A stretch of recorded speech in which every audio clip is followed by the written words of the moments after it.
सन्माननीय राजसाहेब आणि मुख्यमंत्र्यांची का भेट घेतली याची मला कल्पना नाही।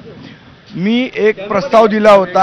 आमच्या इथला जो फुल बाजार आहे त्या लोकांची मागणी होती की पनवेलच्या इथे एक फुल बाजार हवा आहे। त्या संदर्भातलं पत्र होतं, ते पत्र द्यायला मी आलो होतो। या पत्राची कॉपी मी तुमच्यासाठी देतोय।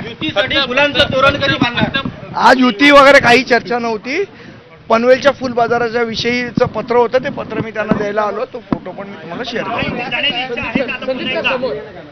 माझ्यासारखा लहान कार्यकर्ता कधी युतीची चर्चा वगैरे करायला तर वरिष्ठ नेते येतात। आज युतीचा विषय नव्हता।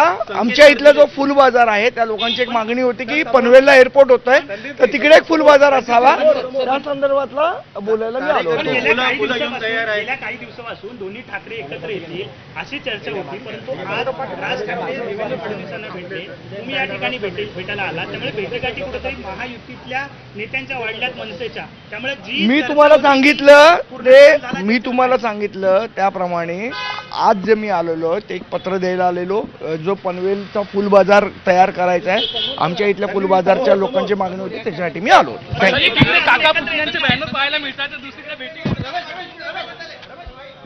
तर युतीच्या चर्चांसंदर्भातला इन्कार संदीप देशपांडे यांनी केलेला आहे। पनवेलमध्ये फुल बाजार व्हावा या मागणीसाठी आम्ही उद्योग मंत्र्यांची भेट घ्यायला आलो होतो, असं संदीप देशपांडेंनी सांगितलं। युतीच्या चर्चा या वरिष्ठ पातळीवर होतात। आपल्यासारखा एक कार्यकर्ता, एक नेता युतीच्या चर्चांमध्ये सहभागी होत नाही, असं देखील संदीप देशपांडे यांनी सांगितलंय।